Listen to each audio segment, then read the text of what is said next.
जिसका जन्म है उसकी मृत्यु भी होगी। जो प्रारंभ होगा वह अंत भी होगा। वही केवल मृत्यु के पार हो सकता है जिसका जन्म ना हो, और वही केवल अनंत हो सकता है जो अनादि हो। प्रकाश जन्मता है, मिट जाता है। अंधकार सदा है। शायद इस भांति कभी न सोचा हो। सूर्य निकलता है, सांझ ढल जाता है।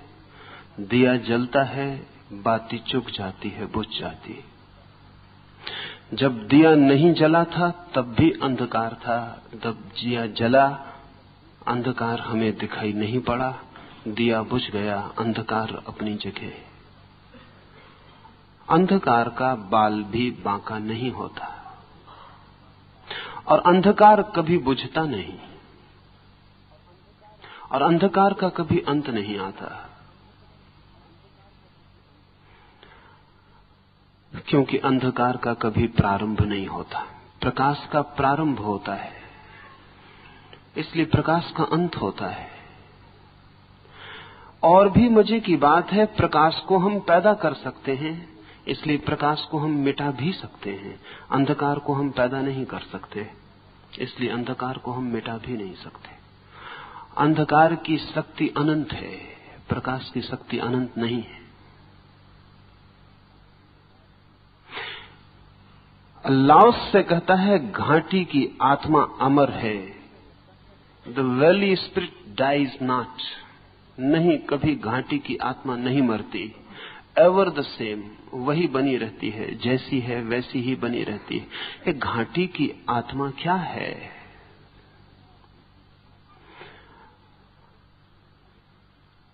जहां भी पर्वत शिखर होंगे वहां घाटी भी होगी, लेकिन पर्वत पैदा होते हैं और मिट जाते हैं।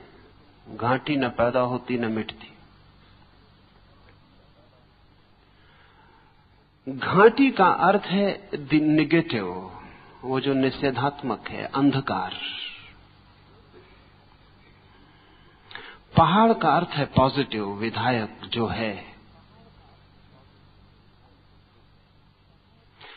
ठीक से समझें तो घाटी क्या है? घाटी किसी चीज का अभाव है। पहाड़ किसी चीज का भाव है, किसी चीज का होना। प्रकाश किसी चीज का होना है, अंधकार अभाव है, एब्सेंस है, अनुपस्थिति है। मैं इस कमरे में हूं तो मुझे बाहर निकाला जा सकता है। जब मैं इस कमरे में नहीं हूं तो मेरी अनुपस्थिति, माय एब्सेंस इस कमरे में होगी, उसे आप बाहर नहीं निकाल सकते। अनुपस्थिति को छूने का कोई उपाय नहीं है। अगर मैं जिंदा हूं तो मेरी हत्या की जा सकती है, लेकिन अगर मैं मर गया तो मेरी मृत्यु के साथ कुछ भी नहीं किया जा सकता। जो नहीं है उसके साथ कुछ भी नहीं किया जा सकता, जो है उसके साथ कुछ किया जा सकता है। इसलिए अंधेरे को हम बना भी नहीं सकते और मिटा भी नहीं सकते। घाटी की आत्मा लाओसे का पारिभाषिक शब्द है। The valleys spirit. क्या है घाटी की आत्मा? घाटी होती नहीं, दो पर्वतों के बीच में दिखाई पड़ती है। पर्वत खो जाते हैं, घाटी तो बनी रहती है, घाटी कहीं जाती नहीं, लेकिन दिखाई नहीं पड़ती पर्वत के खो जाने पर। जब दो पर्वत खड़े होते हैं, घाटी फिर दिखाई पड़ने लगती है। अंधेरा कहीं जाता नहीं, जब आप दिया जलाते हैं तब सिर्फ छिप जाता है, प्रकाश की वजह से दिखाई नहीं पड़ता है। प्रकाश चला जाता है, अंधेरा अपनी जगह। शायद अंधेरे को पता भी नहीं है कि बीच में प्रकाश जला और मिट गया।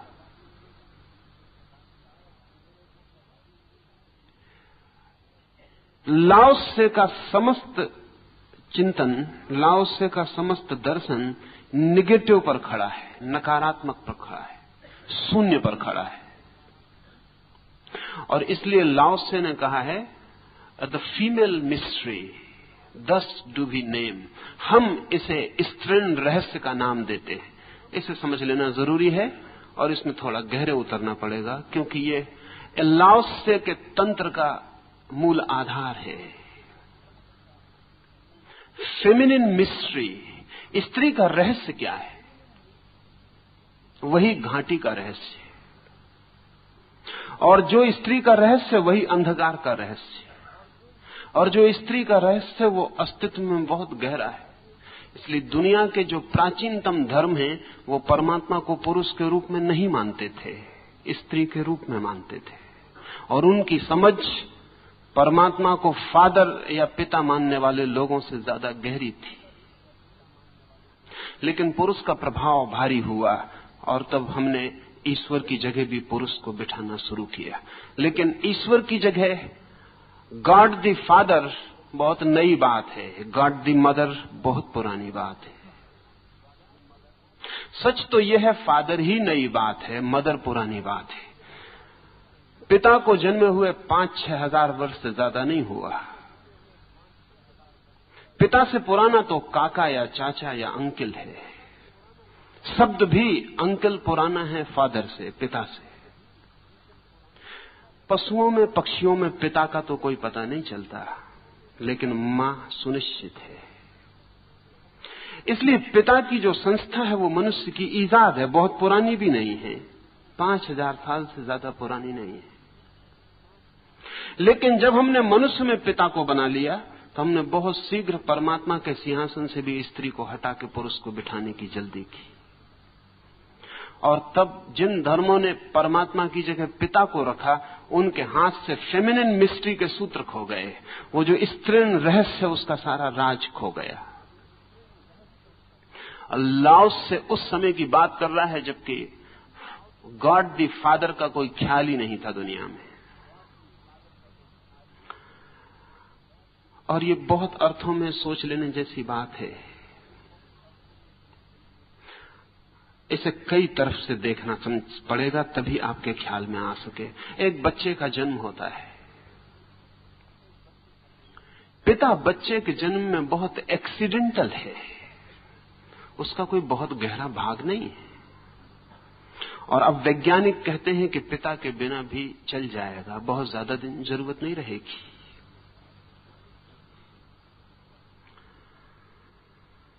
पिता का हिस्सा बहुत ही ना के बराबर है। जन्म तो मां से ही मिलता है, तो जीवन को पैदा करने की जो कुंजी है और रहस्य है वो तो मां के शरीर में छिपा है। पिता के शरीर में वो कुंजी और रहस्य नहीं छिपा हुआ है। इसलिए पिता को कभी भी गैर जरूरी सिद्ध किया जा सकता है। उसका काम एक इंजेक्शन भी कर देगा।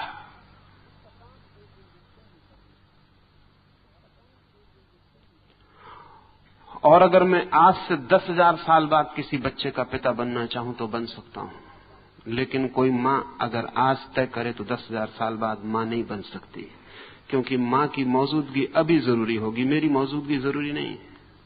मेरे वीर्य कण को संरक्षित रखा जा सकता है, डीप फ्रीज किया जा सकता है। 10,000 साल बाद इंजेक्शन से किसी भी स्त्री में वो जन्म का सूत्र बन सकता है। मेरा होना आवश्यक नहीं है, इसलिए बहुत जल्दी पोस्थुमस चाइल्ड पैदा होंगे। पिता मरे 10,000 साल हो गए, उसका बच्चा कभी भी पैदा हो सकता है, क्योंकि पिता का काम प्रकृति बहुत गहरा नहीं ले रही थी। गहरा काम तो मां का था, सृजनात्मक काम तो मां का ही था। मनोवैज्ञानिक कहते हैं इसीलिए स्त्रियां दुनिया में कोई क्रिएटिव काम नहीं कर पाती, क्योंकि वो इतना बड़ा क्रिएटिव काम कर लेती हैं कि और कोई सब्स्टिट्यूट खोजने की जरूरत नहीं रह जाती। एक जीवित बच्चे को जन्म देना, लेकिन पुरुष ने दुनिया में बहुत सी चीजें पैदा की हैं, स्त्री नहीं पैदा की। पुरुष चित्र बनाता है, मूर्तियां बनाता है, विज्ञान की खोज करता है, गीत लिखता है, संगीत बनाता है। ये जान के आप हैरान होंगे कि स्त्रियां सारी दुनिया में खाना बनाती हैं, लेकिन अच्छे खाने की खोज सदा ही पुरुष करता है। नए खाने की खोज पुरुष करता है। और दुनिया का कोई भी बड़ा होटल या कोई बड़ा सम्राट स्त्री रसोइयों को रखने को राजी नहीं है, पुरुष रसोइयों को रखना पड़ता है।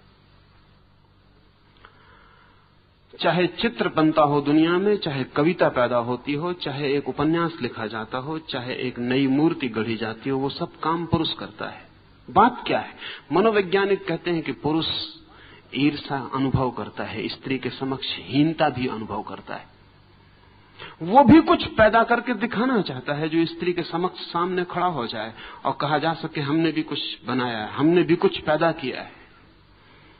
और स्त्री कुछ पैदा नहीं करती क्योंकि वो इतनी बड़ी चीज पैदा करती कि उसके मन में फिर और पैदा करने का कोई कामना नहीं रह जाती। और एक स्त्री अगर मां बन गई है तो कितना ही अच्छा चित्र बनाए, वो उसके बेटे या उसकी बेटी के सामने सदा फीका और निर्जीव होगा।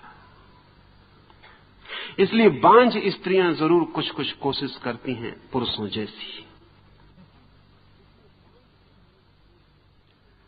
वे जरूर पुरुष के साथ कुछ निर्माण करने की प्रतियोगिता में उतरती हैं।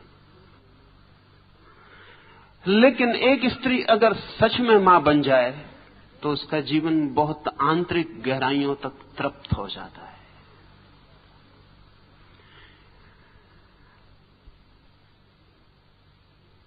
स्त्री को प्रकृति ने सृजन का स्रोत चुना है।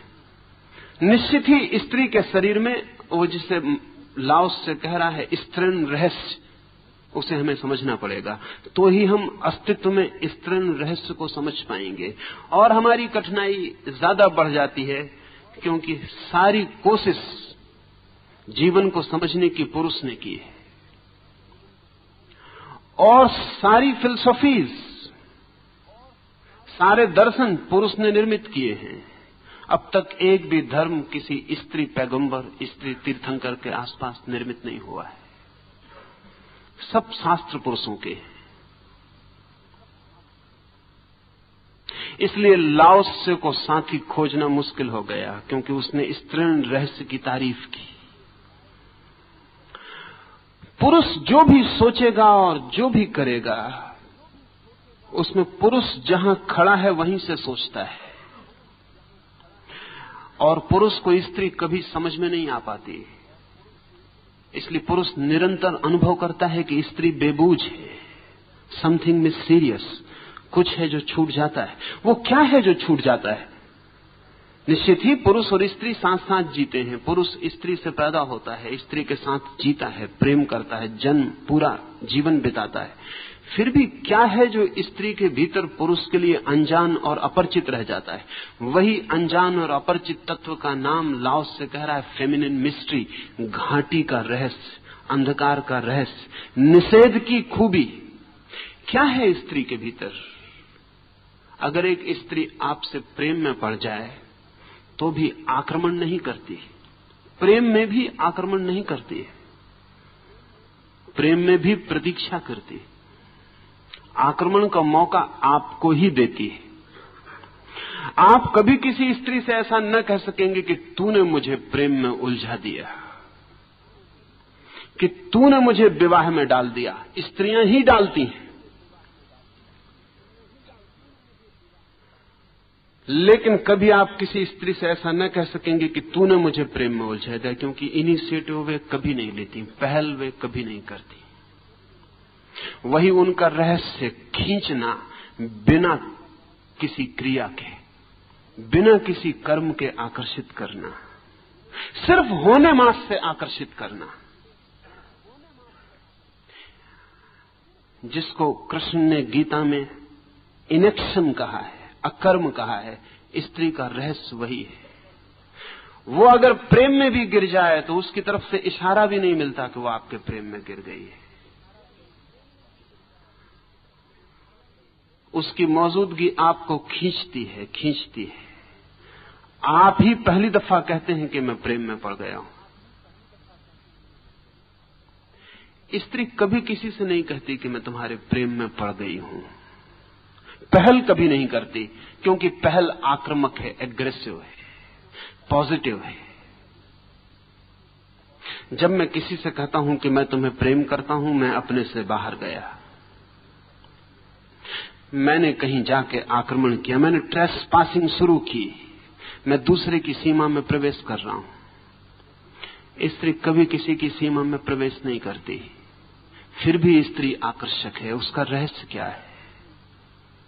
निश्चित ही उसका आकर्षण इनएक्टिव है, एक्टिव नहीं है। पुकारती है लेकिन आवाज नहीं होती उस पुकार में। हाथ फैलाती है लेकिन उसके हाथ दिखाई नहीं पड़ते। निमंत्रण दिया जाता है लेकिन निमंत्रण की कोई भी रूपरेखा नहीं होती। कर्म पुरुष को करना पड़ता है, कदम उसे उठाना पड़ता है, जाना उसे पड़ता है, प्रार्थना उसे करनी पड़ती है, और फिर भी स्त्री इंकार किए चली जाती है। और जब भी कोई स्त्री किसी के प्रेम में जल्दी हां भर देती है, तब समझना चाहिए उस स्त्री को भी स्तृण रहस्य का कोई पता नहीं है। क्योंकि जैसे ही स्त्री हां भरती है वैसे ही व्यर्थ हो जाती है। उसका निषेध, उसका इंकार किए चले जाना ही उसका अनंत रस का रहस्य है। लेकिन उसकी नहीं कुछ ऐसी है जैसी नहीं पुरुष कभी नहीं बोल सकता। क्योंकि जब पुरुष बोलता है नहीं, कहता है नो, इट मीन्स नो, और जब स्त्री कहती नो, इट मीन्स यस। अगर स्त्री को नो ही कहना है तो वो नो भी नहीं कहेगी, क्योंकि उतना कहना भी बहुत ज्यादा कहना है।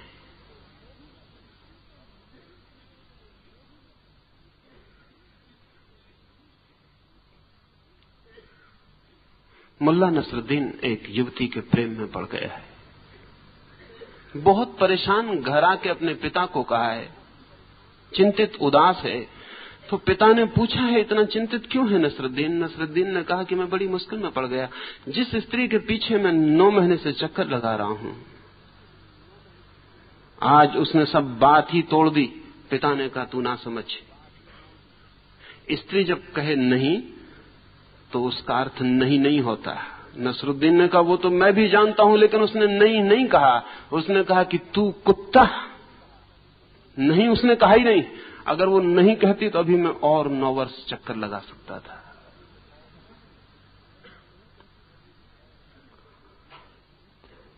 उसने नहीं भी नहीं कहा है, उतना भी रास्ता नहीं छोड़ा है। स्त्री जब हां करती है तब वो पुरुष की भाषा बोल रही है। इसलिए स्त्री के मुंह से हां बहुत ही छोटा, उथला और गहरे अर्थों में अनैतिक मालूम पड़ता है। उतना भी आक्रमण है। स्त्री का सारा रहस्य और राज तो इसमें है, उसकी मिस्ट्री इसमें है कि वो नहीं कहती है और बुलाती है, नहीं बुलाती और निमंत्रण जाता है। अपनी ओर से कभी कोई कमिटमेंट स्त्री नहीं करती, सब कमिटमेंट पुरुष करता है, सब प्रतिबद्धताएं पुरुष की हैं। और इस भ्रांति में कोई पुरुष ना रहे कि स्त्री ने कुछ भी नहीं किया है। स्त्री ने बहुत कुछ किया है, लेकिन उसके करने का ढंग निषेधात्मक है, घाटी की तरह, अंधेरे की तरह। निषेध ही उसकी तरकीब है। दूर हटना ही पास आने का निमंत्रण है। उसकी बचने की कोशिश ही बुलावा है। ये फेमिनिन मिस्ट्री है, और इसमें और गहरे उतरेंगे तो बहुत सी बातें ख्याल में आएंगी। स्त्री संभोग की दृष्टि से भी निषेधात्मक है, पैसिव है। इसलिए दुनिया में स्त्रियों के ऊपर कोई बलात्कार का जुर्म नहीं रखा जा सकता। किसी स्त्री ने लाखों वर्ष के इतिहास में किसी पर बलात्कार नहीं किया है। स्त्री के व्यक्तित्व में बलात्कार असंभव है। पुरुष बलात्कार कर सकता है, करता है, और 100 में 90 मौके पर पुरुष जो भी करता है वो बलात्कार ही होता है।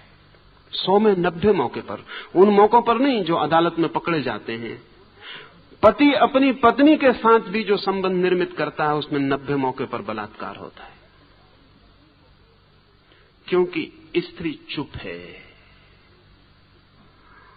उसकी चुप्पी हां समझी जा सकती है।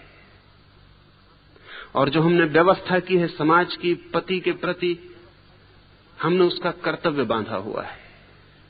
पति उससे प्रेम मांगे तो वो चुप होकर दे देती है, लेकिन अगर उसके भीतर उस क्षण प्रेम नहीं था तो पति का ये प्रेम बलात्कार होगा।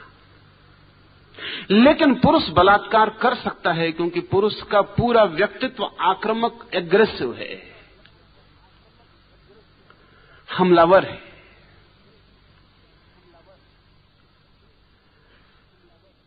स्त्री का व्यक्तित्व रिसेप्टिव, ग्राहक है। ये न केवल व्यक्तित्व बल्कि शरीर की संरचना भी प्रकृति ने ऐसी ही की है कि स्त्री का शरीर केवल ग्राहक है, पुरुष का शरीर आक्रामक है।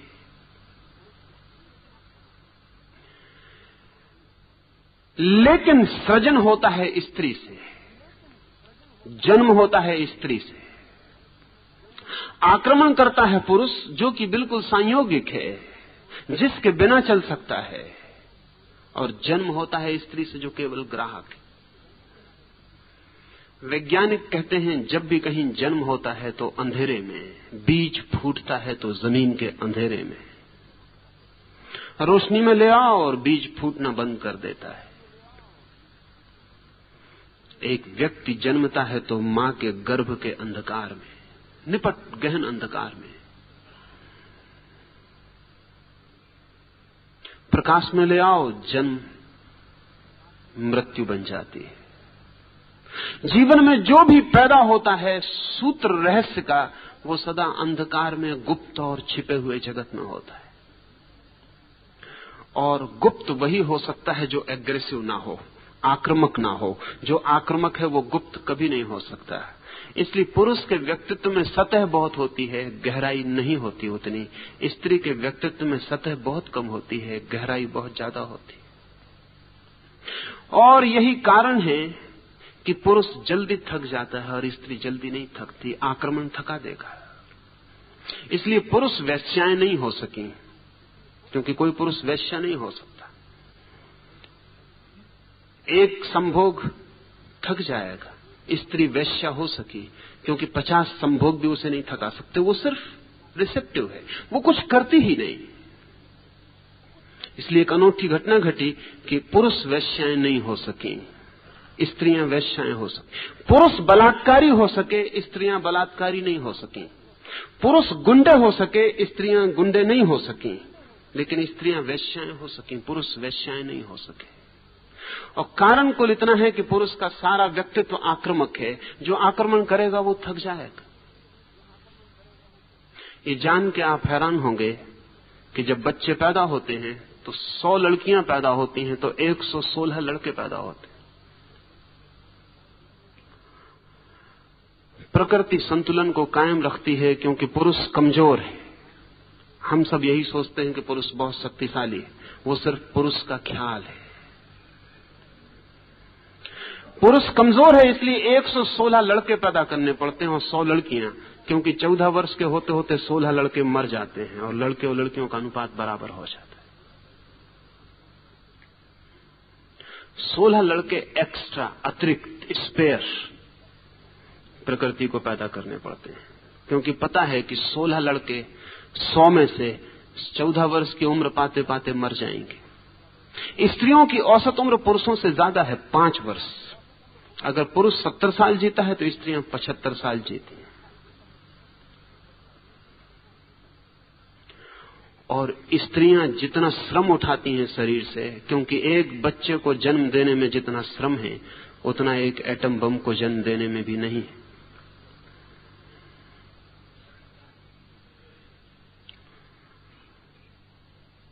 एक स्त्री 20 बच्चों को जन्म दे और फिर भी पुरुष से 5 साल ज्यादा जीती।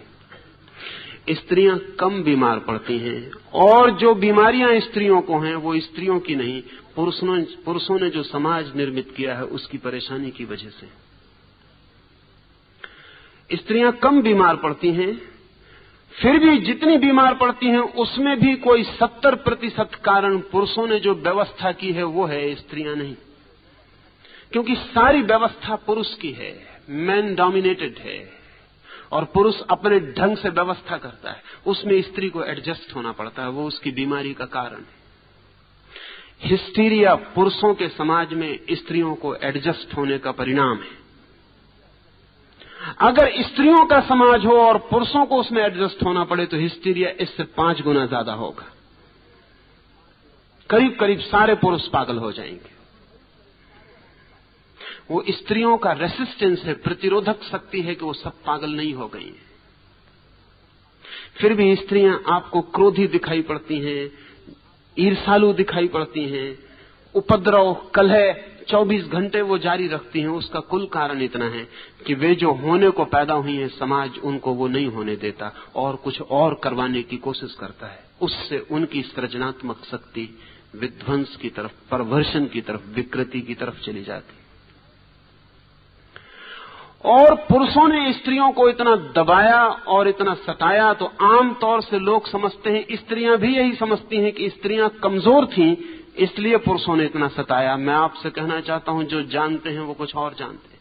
वो ये जानते हैं कि स्त्रियां इतनी शक्तिशाली थीं कि अगर न दबाई गई होती तो पुरुषों को उन्होंने कभी का दबा डाला होता।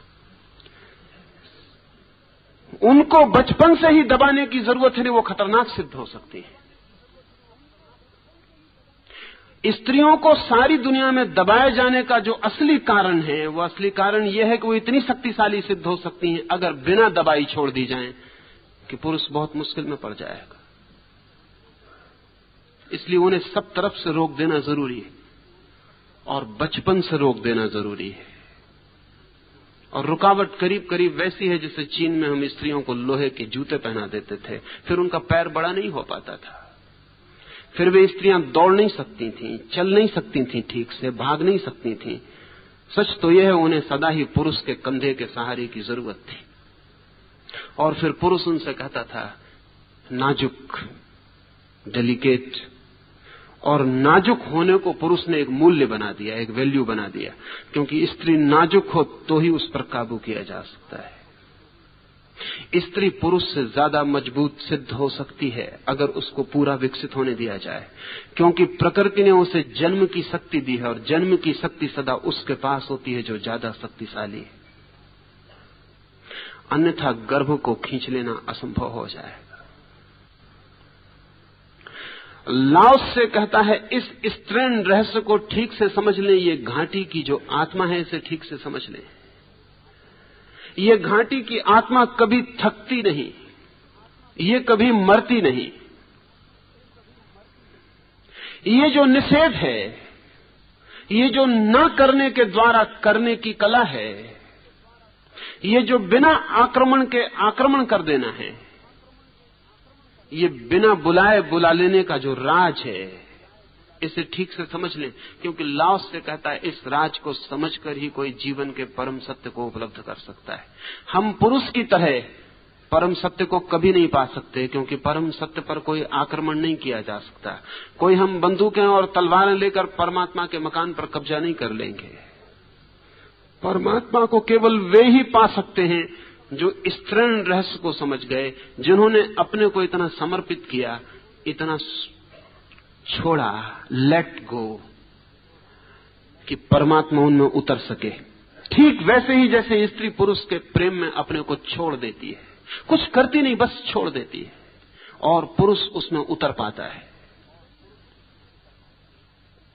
एक बहुत अनूठी बात जो इधर 10 वर्षों में ख्याल में आनी शुरू हुई, क्योंकि वास्तविक स्त्री खो गई है दुनिया से, और जो स्त्री है वो बिल्कुल सूडो है, वो पुरुष के द्वारा बनाई गई है, वो बिल्कुल बनावटी है। जिसको हम आज स्त्री कह के जानते हैं वो पुरुष के द्वारा बनाई गई गुड़िया से ज्यादा नहीं है। वो स्वाभाविक स्त्री नहीं है जैसी होनी चाहिए। अभी पश्चिम में एक छोटा सा वैज्ञानिकों का प्रयोग चलता है जिसमें वो ये कोशिश करते हैं कि क्या ये संभव है, और तंत्र ने इस पर बहुत पहले काम किया है, बहुत पहले, कोई 2000 साल पहले, और ये अनुभव किया है कि ये हो सकता है। स्त्री और पुरुष के संभोग में चूंकि पुरुष सक्रिय होता है, अगर पुरुष सक्रिय ना हो पाए तो संभोग असंभव है। अगर पुरुष कमजोर हो जाए, वृद्ध हो जाए, उसके जनन यंत्र शिथिल हो जाएं तो संभोग असंभव है। लेकिन अभी पश्चिम में 10 वर्षों में कुछ प्रयोग हुए हैं गहरे, जिनमें वो कहते हैं कि अगर पुरुष की जननेंद्रिय बिल्कुल शिथिल और क्षीण शक्तिहीन हो जाए तो भी फिक्र नहीं। स्त्री अगर उस पुरुष को प्रेम करती है तो सिर्फ स्त्री जननेंद्रिय के पास पहुंच जाने पर स्त्री की जननेंद्रिय पुरुष की जननेंद्रिय को चुपचाप अपने भीतर खींच लेती, पुरुष को प्रवेश की भी जरूरत नहीं है। अगर स्त्री का प्रेम भारी है तो उसका शरीर ऐसे खींच लेता है जैसे खाली जगह में हवा खींच के आ जाए। ये बहुत हैरानी का तथ्य है। और अगर ऐसा नहीं होता तो उसका कुल कारण इतना है कि स्त्री प्रेम नहीं करती है उस पुरुष को, इसलिए उसका शरीर उसे खींचता नहीं, और इसलिए पुरुष जो भी कर रहा है वो बलात्कार है। अगर स्त्री प्रेम करती है तो खींच लेगी, उसका पूरा बायोलॉजिकल, उसका जैविक यंत्र ऐसा है कि वो व्यक्ति को अपने भीतर खींच लेगी। लाओस से कहता है ये स्त्री का रहस्य है कि बिना कुछ किए वो कुछ कर सकती है, बिना कुछ किए। पुरुष को कुछ भी करना हो तो करना पड़ेगा। धर्म का रहस्य भी स्त्रीण है। अगर कोई परमात्मा को पाने जाए तो कभी ना पा सकेगा, और कोई केवल अपने हृदय के द्वार को खोलकर ठहर जाए तो परमात्मा यहीं और अभी प्रवेश कर जाता है। दूर दूर खोजे कोई, अनंत की यात्रा करे कोई, भटके जन्मों जन्मों तक, तो भी परमात्मा को नहीं पा सकेगा। क्योंकि परमात्मा को पाने का राज ही यही है कि हम रिसेप्टिव हो जाएं, एग्रेसिव नहीं। हम अपने को खुला छोड़ दें। हम सिर्फ राजी हो जाएं कि वो आता हो तो हमारे द्वार दरवाजे बंद ना पाए। हमारा प्रेम इतना ही करे कि वो एक पैसिव अवेटिंग, एक निष्क्रिय प्रतीक्षा बन जाए। स्त्री जन्म जन्म तक अपने प्रेमी की प्रतीक्षा कर सकती है, पुरुष नहीं कर सकता। पुरुष प्रतीक्षा जानता ही नहीं है।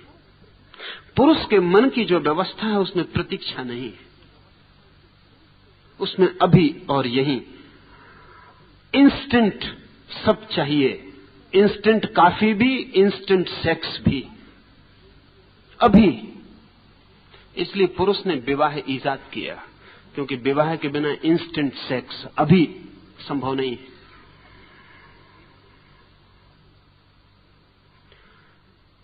पुरुष प्रतीक्षा बिल्कुल नहीं कर सकता, आतुर है, व्यग्र है, तनावग्रस्त है। लेकिन स्त्री प्रतीक्षा कर सकती, अनंत प्रतीक्षा कर सकती। इसलिए जब इस मुल्क में हिंदुओं ने पुरुषों को विधुर रखने की व्यवस्था नहीं की और स्त्रियों को विधवा रखने की व्यवस्था की, तो ये सिर्फ स्त्रियों पर जाति ही नहीं थी, ये स्त्रियों की प्रतीक्षा के तत्व की समझ भी इसमें थी। एक स्त्री अपने प्रेमी के लिए पूरे जन्म, अगले जन्म तक के लिए प्रतीक्षा कर सकती है, ये भरोसा किया जा सकता, लेकिन पुरुष पर यह भरोसा नहीं किया जा सकता। इसलिए भारत ने अगर स्त्रियों को विधवा रखने की व्यवस्था दी और पुरुषों को नहीं दी, तो सिर्फ इसलिए नहीं कि ये व्यवस्था पुरुष के पक्ष में थी, जहां तक मैं समझ पाता हूं ये पुरुष का बहुत बड़ा अपमान था, ये स्त्री का गहनतम सम्मान था, क्योंकि इस बात की सूचना थी कि हम स्त्री पर भरोसा कर सकते हैं कि वो प्रतीक्षा कर सकती, लेकिन पुरुष पर भरोसा नहीं किया जा सकता है।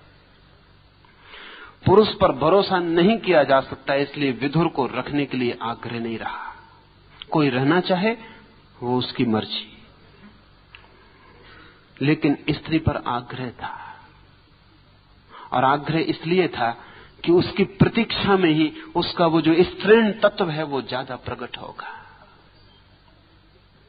उसे जितना अवसर मिले निष्क्रिय प्रतीक्षा का, उसके भीतर की गहराइयां उतनी ही गहन और गहरी हो जाती हैं, और उसके आंतरिक रहस्य मधुर और सुगंधित हो जाते हैं। एक बहुत हैरानी की बात मैं कभी कभी पढ़ता रहा हूं, कभी मेरे ख्याल में नहीं आती थी कि बात क्या होगी।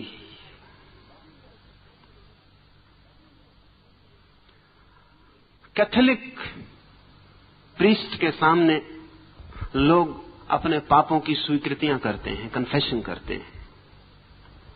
अनेक कैथोलिक पुरोहितों का यह अनुभव है कि जब स्त्रियां उनके सामने अपने पापों की स्वीकृति करती हैं तो स्वभावतः वे भी मनुष्य हैं और केवल ट्रेन्ड प्रीस्ट हैं। ईसाइयत ने एक दुनिया को बड़े से बड़ी जो बुरी बात दी है वो ये प्रशिक्षित पुरोहित दिए।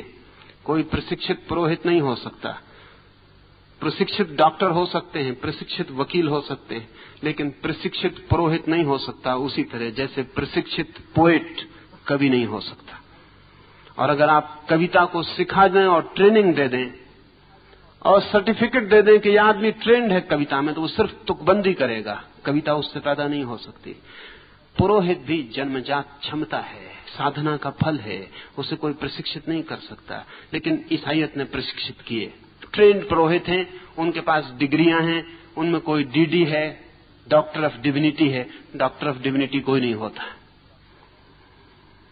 क्योंकि सर्टिफिकेट पर जो डिविनिटी तय हो जाएगी वो डिविनिटी नहीं हो सकती है। वो क्या दिव्यता होगी जो एक स्कूल सर्टिफिकेट देने से तय हो जाती हो।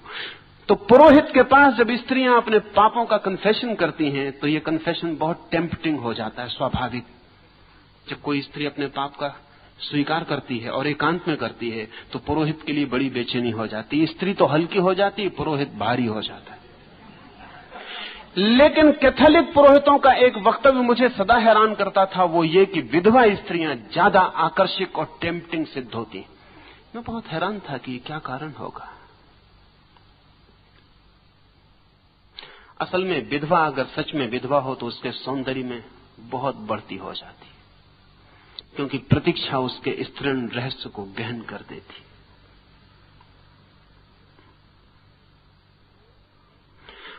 कुंवारी लड़की में जो रहस्य होता है वो प्रतीक्षा का है। इसलिए सारी दुनिया में जो समझदार कौमें थी उन्होंने तय किया कि कुंवारी लड़की से ही विवाह करना, क्योंकि सच तो यह है कि जो लड़की कुंवारी नहीं है उससे विवाह करने का मतलब है कि आपको स्त्री के रहस्य को जानने का मौका ही नहीं मिलेगा।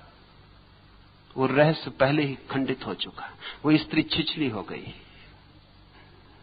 उसने प्रतीक्षा ही नहीं की है इतनी जितनी प्रतीक्षा पर वो भीतर का पूरा रहस्य में फूल खिलता है। इसलिए जिन समाजों ने स्त्री के कुंवारे रहने पर और विवाह पर जोर दिया, उन्होंने पुरुष के कुंवारेपन की बहुत फिक्र नहीं की। उसका कारण है कि पुरुष के कुंवारेपन या ना कुंवारेपन से कोई फर्क नहीं पड़ता है, लेकिन स्त्री के कुंवारेपन से फर्क पड़ता है। कुंवारी स्त्री में एक सौंदर्य है जो विवाह के बाद उसमें खो जाता है।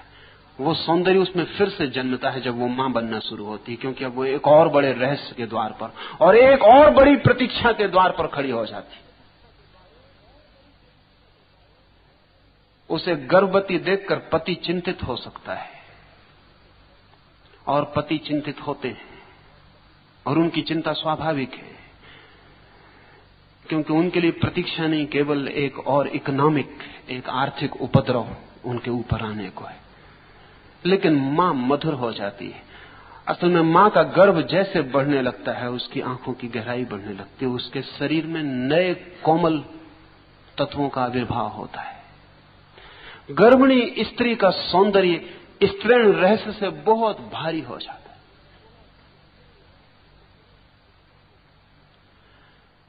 ये क्या होगा रहस्य? ये पैसिविटी इज द सीक्रेट। अब मां बनने के लिए कुछ उसे करना तो पड़ता नहीं।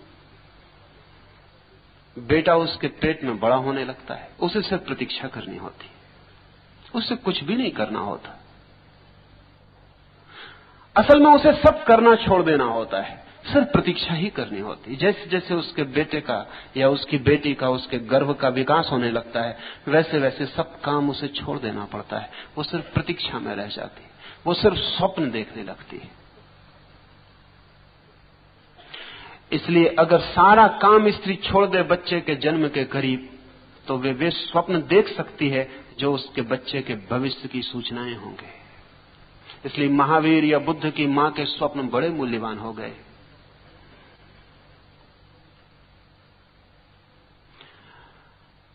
महावीर या बुद्ध के संबंध में कहा जाता है कि जब वे पैदा हुए तो उनकी मां ने स्वप्न देखे। वे स्वप्न रोज मां के सामने प्रकट होते गए। उन स्वप्नों में बुद्ध या महावीर के जीवन की सारी रूपरेखा प्रकट हो गई।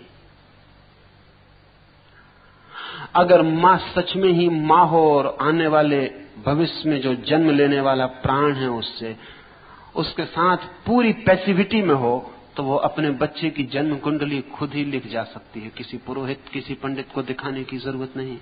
और मां जिसकी जन्म कुंडली न लिख सके, उसकी कोई पुरोहित और पंडित न लिख सकेगा, क्योंकि इतना तादात्म्य, इतना एकात्म फिर कभी किसी दूसरे से नहीं होता है। पति से भी नहीं होता है इतना तादात्म्य पत्नी का जितना अपने बेटे से होता है। बेटा उसका ही एक्सटेंशन है, उसका ही फैलाव है। लेकिन मां बनने के लिए कुछ भी करना नहीं पड़ता, पिता बनने के लिए बहुत कुछ करना पड़ता है। मां बनने के लिए कुछ भी नहीं करना होता। मां बनने के लिए केवल मौन प्रतीक्षा करनी होती है। इस मौन प्रतीक्षा में दो चीजों का जन्म होता है, एक तो बेटे का जन्म होता है और एक मां का भी जन्म होता है। इसलिए पूरब के मुल्क जिन्होंने फेमिनिन मिस्ट्री को समझा, उन्होंने स्त्री को जो चरम आदर दिया है वो मां का, पत्नी का नहीं।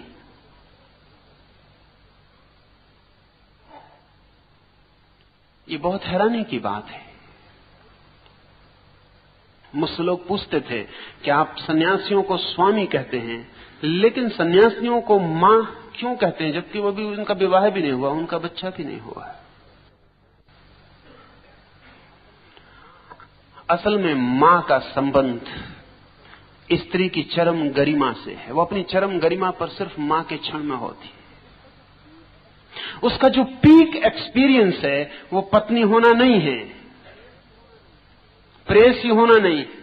प्रेयसी और पत्नी होना केवल चढ़ाई की शुरुआत है। उसका जो पीक एक्सपीरियंस है, जो शिखर अनुभव है, उसका मां होना है।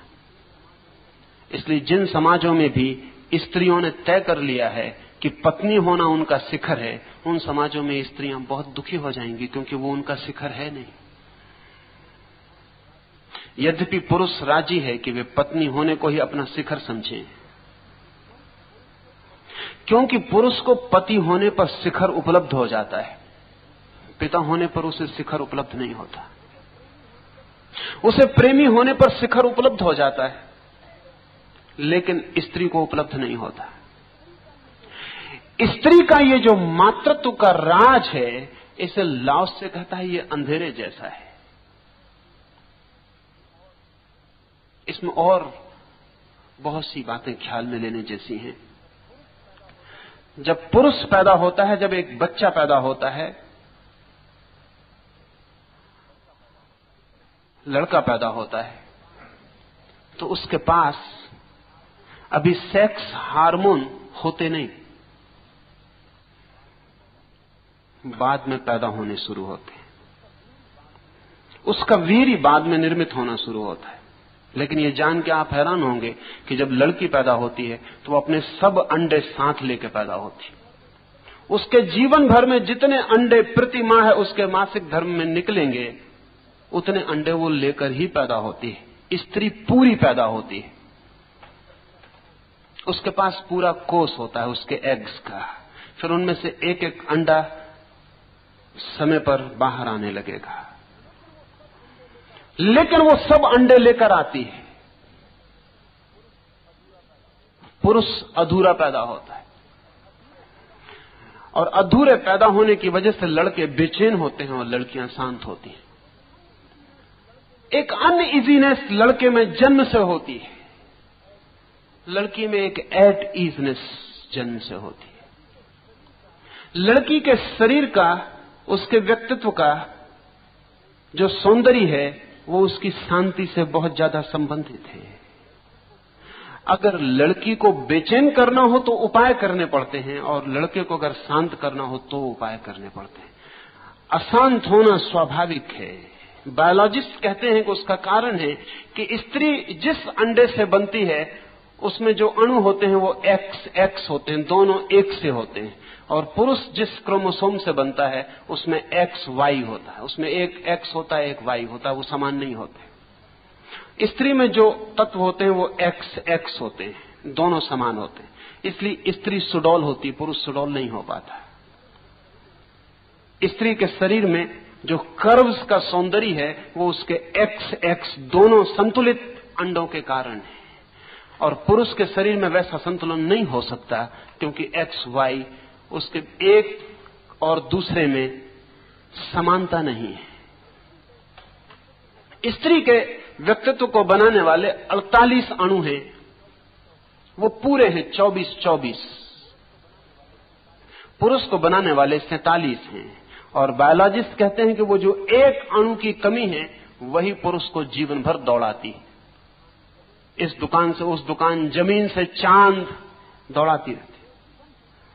वो जो एक कम है उसकी खोज वो पूरा होना चाहता है।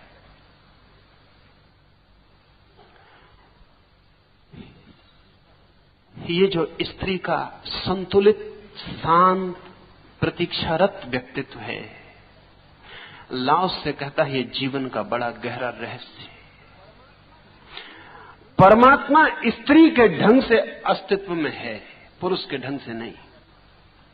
इसलिए परमात्मा को हम देख नहीं पाते, उसे हम पकड़ भी नहीं पाते। वो मौजूद है जरूर, लेकिन उसकी प्रेजेंस स्त्रीण न होने जैसा है। उसे हम पकड़ने जाएंगे उतना ही वो हमसे छूट जाएगा, उतना ही हट जाएगा, उतना ही उसकी खोज मुश्किल हो जाएगी। अस्तित्व स्त्रीण है, इसका अर्थ यह है कि अस्तित्व में जो भी प्रकट होता है अस्तित्व में पहले से छिपा है। एक, जैसा मैंने कहा, स्त्री में जो भी पैदा होगा वो सब पहले से ही छिपा है, वो अपने जन्म के साथ लेकर आती है सब, उसमें कुछ नया एडिशन नहीं होता।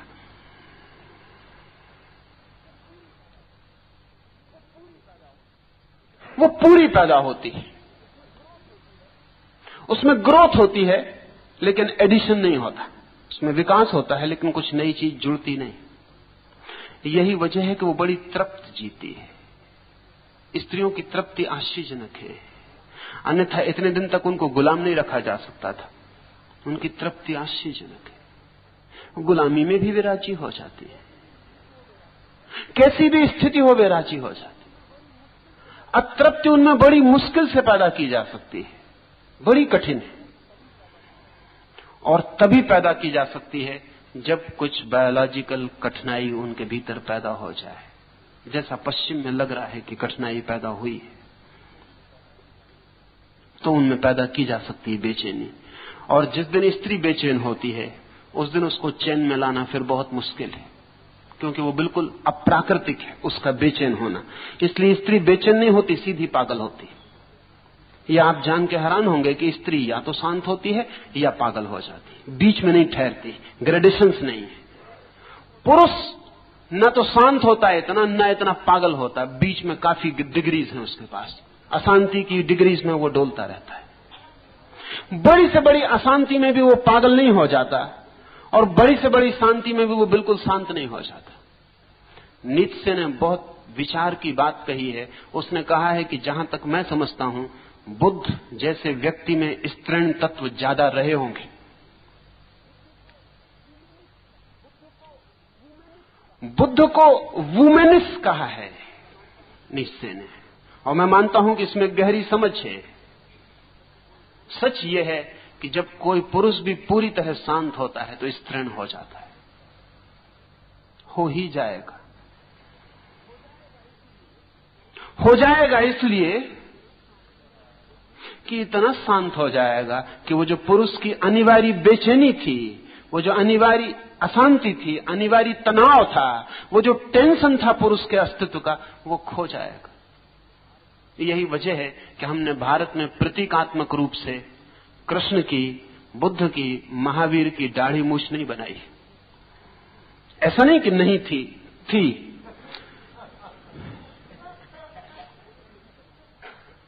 लेकिन नहीं बनाई क्योंकि वो सांकेतिक नहीं रह गई, सांकेतिक नहीं रह गई, वो बुद्ध के भीतर की खबर नहीं देती, इसलिए उसे हटा दिया। सिर्फ एक मूर्ति पर बुद्ध की दाढ़ी है, इसलिए लोग उस मूर्ति को कहते हैं वो झूठ है, वो ठीक नहीं है, क्योंकि किसी मूर्ति पर दाढ़ी नहीं है। महावीर की एक मूर्ति पर मूंछ है, तो लोग कहते हैं कि वो कुछ किसी जादूगर ने उन पर मूंछ उगा दी है। तो उस पूरे मंदिर का नाम मुछाला महावीर है, मूंछ वाले महावीर, क्योंकि महावीर तो मूंछ वाले थे नहीं। लेकिन महावीर में मूंछ न हो, बुद्ध में मूंछ न हो, कभी एकाध दफा ऐसी घटना घट सकती है, क्योंकि कुछ पुरुष होते हैं जिनमें हार्मोन्स की कमी की वजह से दाढ़ी मूंछ नहीं होती। लेकिन जैनों के 24 तीर्थंकर हो, किसी को दाढ़ी ना हो, जरा कठिन, इतना बड़ा संयोग मुश्किल है। लेकिन वो प्रतीकात्मक है, वो इस बात की खबर है कि हमने ये स्वीकार कर लिया था कि ये व्यक्ति अब स्त्रीण रहस्य में प्रवेश कर गया, द फेमिनिन मिस्ट्री में। ध्यान रहे, जब मैं स्त्रीण रहस्य कह रहा हूं तो कोई ऐसा न समझे कि मेरा मतलब स्त्री से ही है। स्त्री भी हो सकती है स्त्रीण रहस्य में प्रवेश ना करे, और पुरुष भी प्रवेश कर सकता है। स्त्रीण रहस्य तो जीवन का एक सूत्र है। लाओ से इसलिए कहता है कि द फीमेल मिस्ट्री दस डू वी नेम, हम इस तरह नाम देते हैं। नाम देने का कारण है क्योंकि ये नाम अर्थपूर्ण मालूम पड़ता है। हम उस रहस्य को पुरुष जैसा नाम नहीं दे सकते, क्योंकि वो रहस्य परम शांत है। वो इतना शांत है कि उसकी उपस्थिति की भी खबर नहीं मिलती, क्योंकि उपस्थिति की भी खबर तभी मिलती है जब कोई खबर दे। इसलिए सच्ची प्रेयसी वो नहीं है जो अपने प्रेमी को अपने होने की खबर 24 घंटे करवाती रहती है। करवाते रहते हैं लोग।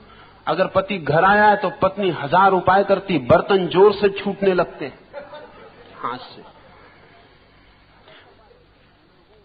खबर करवाती है कि मैं हूं, इसे स्मरण रखना, मैं यहीं आसपास हूं।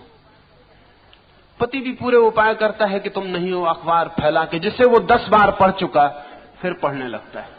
वो अखबार दीवार है जिसके पार बजाओ कितने ही बर्तन, कितनी ही करो आवाज, बच्चों को पीटो, शोरगुल मचाओ, रेडियो जोर से बजाओ, नहीं सुनेंगे, हम अखबार पढ़ते हैं। लेकिन प्रेयसी सच में वही है जिस स्त्री को स्त्रीण रहस्य का पता चल गया, वो अपने प्रेमी के पास अपनी उपस्थिति को पता भी नहीं चलने देगी। एक बहुत अद्भुत घटना मैं आपसे बताऊं। वाचस्पति मिश्र का विवाह हुआ। पिता ने आग्रह किया, वाचस्पति की कुछ समझ में न आया, इसलिए उन्होंने हां भर दी। सोचा पिता जो कहते होंगे ठीक ही कहते होंगे। वाचस्पति लगा था परमात्मा की खोज में, उसे कुछ और समझ में ही न आता था।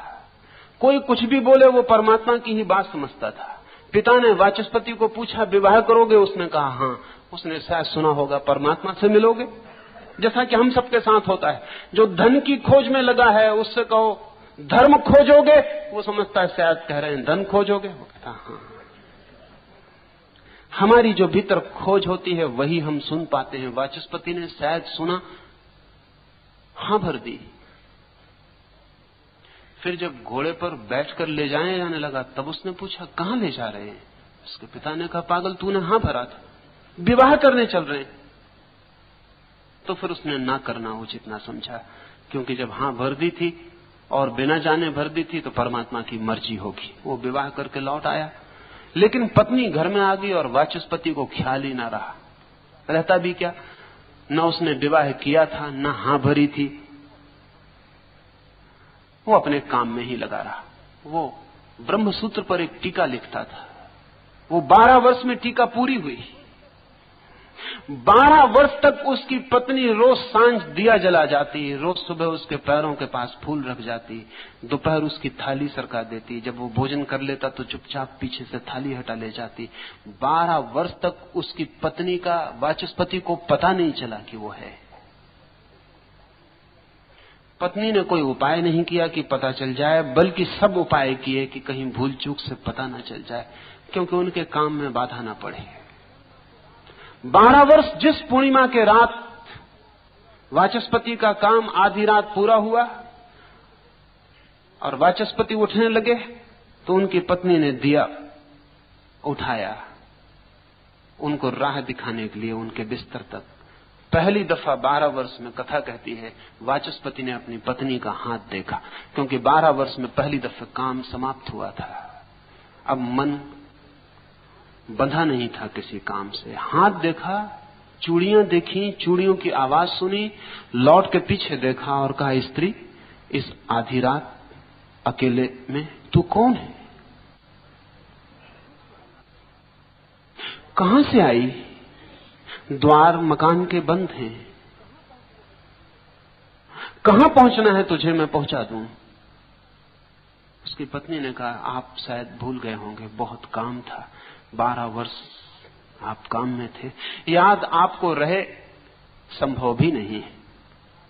12 वर्ष पहले ख्याल अगर आपको आता हो तो आप मुझे पत्नी की तरह घर ले आए थे, तब से मैं यही हूं। वाचस्पति रोने लगा। उसने कहा, ये तो बहुत देर हो गई, क्योंकि मैंने तो प्रतिज्ञा कर रखी है कि जिस दिन ये ग्रंथ पूरा हो जाएगा उसी दिन घर का त्याग कर दूंगा। तो ये तो मेरे जाने का वक्त हो गया, भोर होने के करीब है,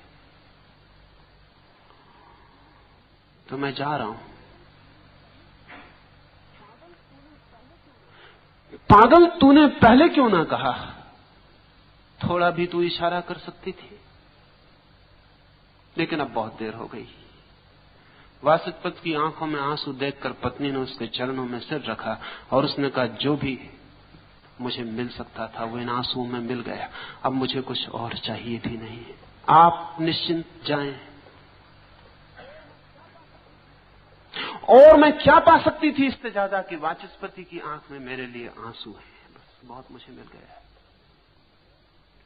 वाचस्पति ने अपने ब्रह्मसूत्र की टीका का नाम भामती रखा है। भामती का कोई संबंध टीका से नहीं है, ब्रह्मसूत्र से कोई लेना देना नहीं, ये उसकी पत्नी का नाम है। ये कह के कि अब मैं कुछ और तेरे लिए नहीं कर सकता, लेकिन मुझे चाहे लोग भूल जाएं, तुझे ना भूलें, इसलिए भामती नाम देता हूं अपने ग्रंथ को। वाचस्पति को बहुत लोग भूल गए हैं, भामती को भूलना मुश्किल है। भामती लोग पढ़ते हैं, अद्भुत टीका है ब्रह्मसूत्र की, वैसी दूसरी टीका नहीं, उस पर नाम भामती है। फेमिनिन मिस्ट्री इस स्त्री के पास होगी, और मैं मानता हूं कि उस क्षण में इसने वाचस्पति को जितना पा लिया होगा उतना 1000 वर्ष भी चेष्टा करके कोई स्त्री किसी पुरुष को नहीं पा सकती। उस क्षण में वाचस्पति जिस भांति एक हो गया होगा इस स्त्री के हृदय से, वैसा कोई पुरुष को कोई स्त्री कभी नहीं पा सकती, क्योंकि फेमिनिन मिस्ट्री, वो जो रहस्य है, वो अनुपस्थित होने का है। छुआ क्या प्राण को वाचस्पति के कि 12 वर्ष, और उस स्त्री ने पता भी न चलने दिया कि मैं यही हूं, और वो रोज दिया उठाती रही और भोजन कराती रही। और वाचस्पति ने कहा, तो रोज जो थाली खींच लेता था वो तू ही है, और वो रोज सुबह जो फूल रख जाता था वो कौन है, और जिसने रोज दिया जलाया वो तू ही थी, पर तेरा हाथ मुझे दिखाई नहीं पड़ा। भामती ने कहा, मेरा हाथ दिखाई पड़ जाता तो मेरे प्रेम में कमी साबित होती। मैं प्रतीक्षा कर सकती हूं, तो जरूरी नहीं कि कोई स्त्री इस तृण रहस्य को उपलब्ध ही हो। ये तो लाओत्से ने नाम दिया क्योंकि नाम सूचक है और समझा सकता है। पुरुष भी हो सकता है। असल में अस्तित्व के साथ तादात्म्य उन्हीं का होता है जो इस भांति प्रार्थनापूर्ण प्रतीक्षा को उपलब्ध होते हैं। इस तृण रहस्यमयी का द्वार स्वर्ग और पृथ्वी का मूल स्रोत है। चाहे पदार्थ का हो जन्म और चाहे चेतना का, और चाहे पृथ्वी जन्मे और चाहे स्वर्ग, इस अस्तित्व की गहराई में जो रहस्य छिपा हुआ है उससे ही सबका जन्म होता है। इसलिए मैंने कहा, जिन्होंने परमात्मा को मदर मां की तरह देखा, दुर्गा या अंबा की तरह देखा, उनकी समझ परमात्मा को पिता की तरह देखने से ज्यादा गहरी है। अगर परमात्मा कहीं भी है तो वो तृण होगा, क्योंकि इतने बड़े जगत को जन्म देने की क्षमता पुरुष में नहीं है। इतने विराट चांद तारे जिससे पैदा होते हों, उसके पास गर्भ चाहिए। बिना गर्भ के ये संभव नहीं। इसलिए खासकर यहूदी परंपराएं, जीविस परंपराएं, यहूदी, ईसाई और इस्लाम तीनों ही जीविस परंपराओं का फैलाव है। उन्होंने जगत को एक बड़ी भ्रांत धारणा दी, गॉड द फादर। वो धारणा बड़ी खतरनाक है, पुरुष के मन को तृप्त करती है, क्योंकि पुरुष अपने को प्रतिष्ठित पाता है परमात्मा के रूप में, लेकिन जीवन के सत्य से उस बात का संबंध नहीं है। ज्यादा उचित एक जागतिक मां की धारणा है, पर वो तभी ख्याल में आ सकेगी जब स्त्रीण रहस्य को आप समझ लें, लाओत्से को समझ लें, अन्यथा समझ में ना आ सकेगी। कभी आपने देखा है काली की मूर्ति को? वो मां है और विकराल।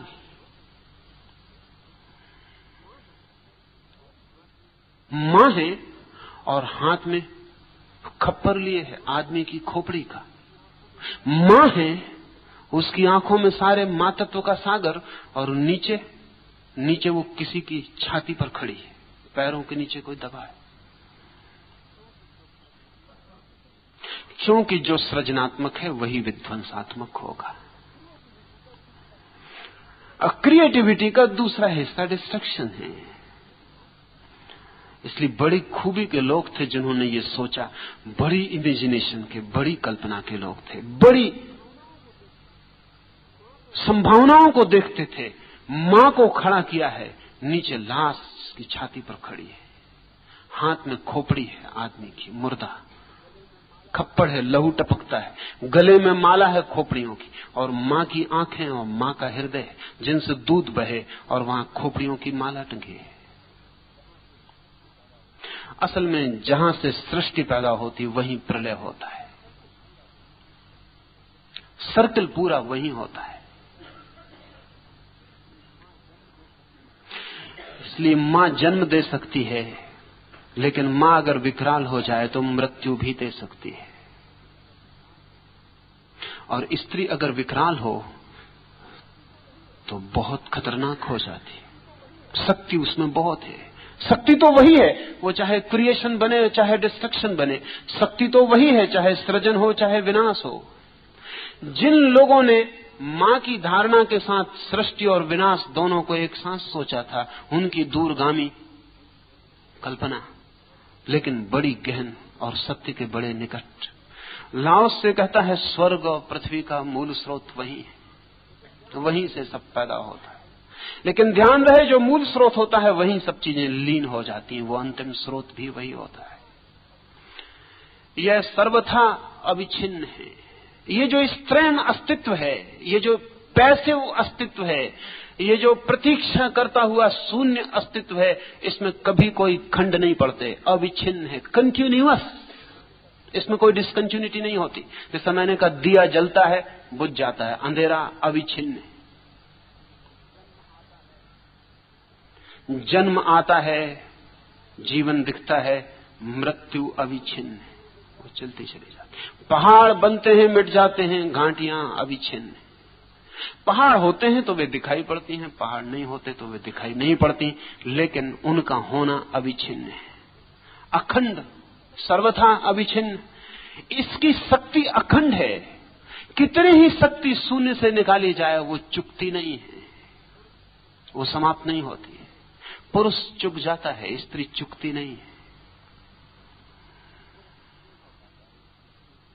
पुरुष क्षीण हो जाता है, स्त्री क्षीण नहीं होती। साधारणतया जिसे हम स्त्री कहते हैं वो भी पुरुष से कम क्षीण होती है। और अगर किसी स्त्री को स्त्रीण होने का पूरा राज मिल जाए तो वो अपने वार्धक्य तक अपरसीम सौंदर्य में प्रतिष्ठित रह सकती है।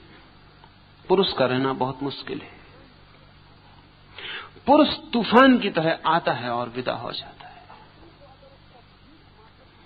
स्त्री को अगर उसका ठीक मातृत्व मिल जाए तो वो अंतिम क्षण तक सुंदर हो सकती है, और पुरुष भी अंतिम क्षण तक तभी सुंदर हो पाता है जब वो स्तृण रहस्य में प्रवेश कर जाता है।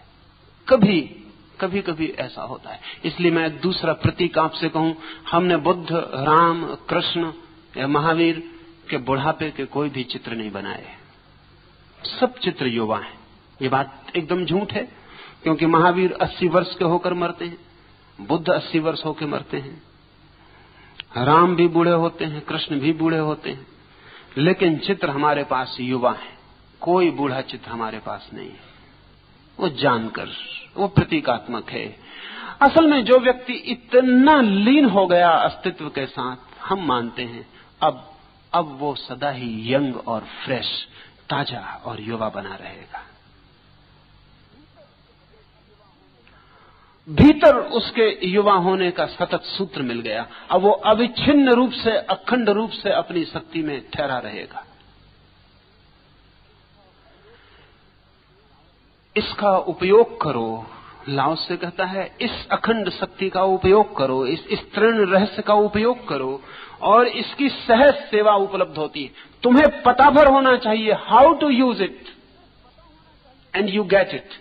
सिर्फ पता होना चाहिए कैसे उपयोग करो, और सहज सेवा उपलब्ध होती है। क्योंकि ये द्वार जो है स्तृण, ये तैयार ही है अपने को देने को। तुम भर लेने को राजी हो जाओ। Used gently and without the touch of pain, long and unbroken does its power remain. थोड़ी भद्रता से, use gently, थोड़े भद्र रूप से इसका उपयोग करो। ध्यान रहे, जितने आप भद्र होंगे उतने आप स्तृण हो जाएंगे, जितने आप पुरुष होंगे उतने अभद्र हो जाएंगे। इसलिए अगर पुरुष बहुत भद्र होने की कोशिश करेगा तो उसमें पुरुष का तत्व कम होने लगेगा। इसलिए एक बड़ी अद्भुत बात घटती है, जैसे अमेरिका में आज हुआ है। आज अमेरिका में निग्रो, काली चमड़े वाले आदमी से सफेद चमड़ी वाले आदमी को जो भय है, वो भय सिर्फ आर्थिक नहीं है, वो भय सेक्सुअल और भी ज्यादा है। सफेद चमड़ी का आदमी इतना भद्र हो गया है कि वो जानता है कि अब सेक्सुअली अगर निग्रो और उसके सामने चुनाव हो तो उसकी पत्नी निग्रो को चुनेगी।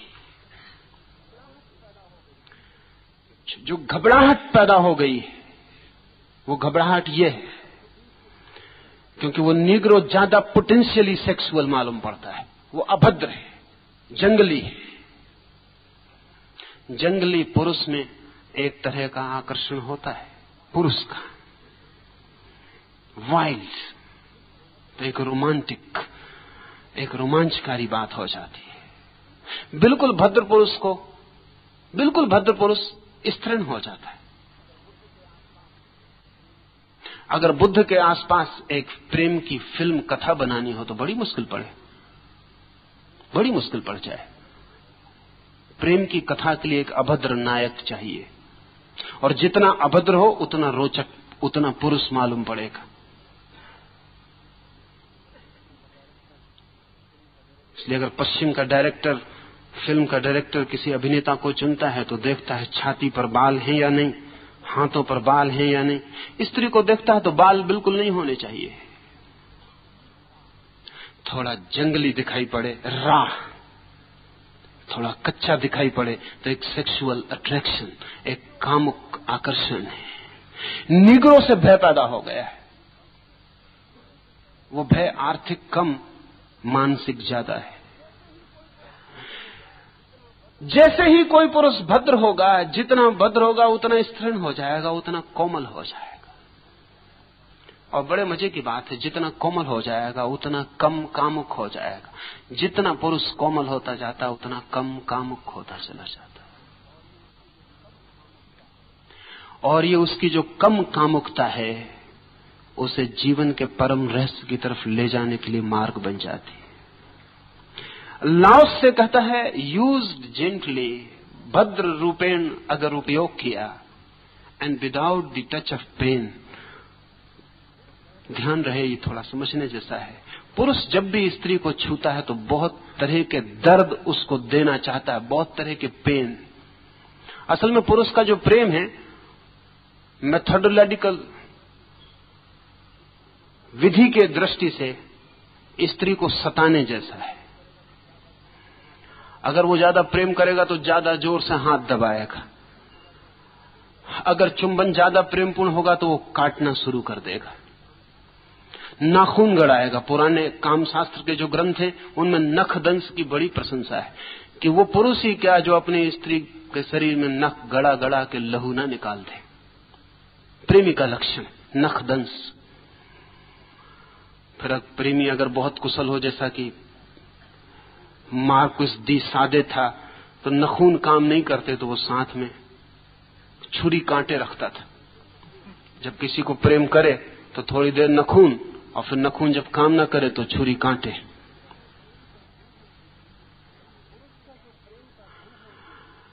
पुरुष का जो प्रेम का ढंग है उसमें हिंसा है,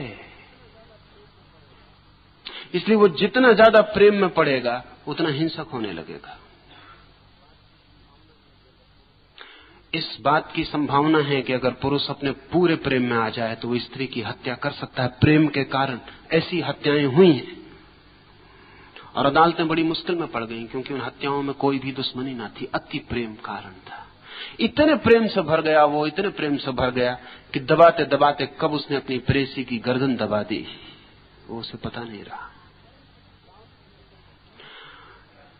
लाओस से कहता है यूज्ड जेंटली, ये परम सत्य के संबंध में वो कहता है कि बहुत भद्रता से व्यवहार करना, and without the touch of pain, और तुम्हारे द्वारा अस्तित्व को जरा सी भी पीड़ा न पहुंचे, तो ही तुम स्त्री रहस्य को समझ पाओगे। स्त्री अगर पुरुष को प्रेम भी करती है, अगर स्त्री पुरुष के कंधे पर भी हाथ रखती है तो वो ऐसे रखती है कि कंधा छू न जाए,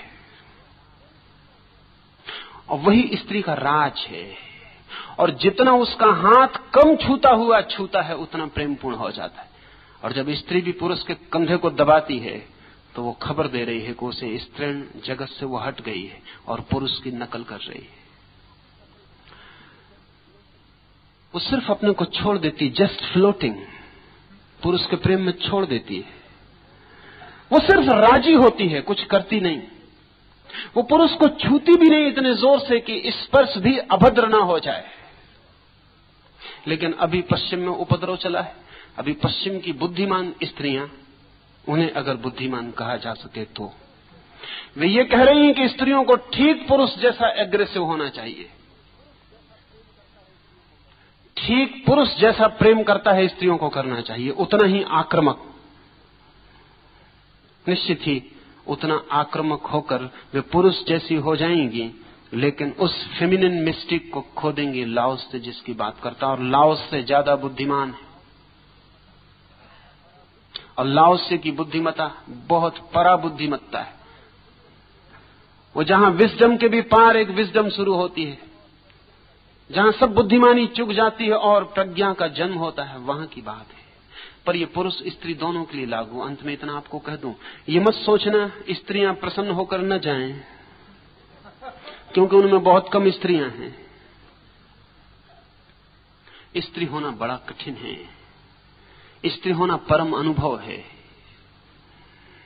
पुरुष परेशान होकर न जाएं, क्योंकि उनमें और स्त्रियों में बहुत भेद नहीं है, दोनों को यात्रा करनी है। समझ लें इतना कि हम सत्य को जानने में उतने ही समर्थ हो जाएंगे जितने अनाक्रामक, नॉन एग्रेसिव, जितने प्रतीक्षारत, अवेटिंग, जितने निष्क्रिय, पैसिव, घाटी की आत्मा जैसे। शिखर की तरह अहंकार से भरे हुए पहाड़ के की अस्मिता नहीं, घाटी की तरह विनम्र, घाटी की तरह गर्भ जैसे मौन, चुप, प्रतीक्षा में रत।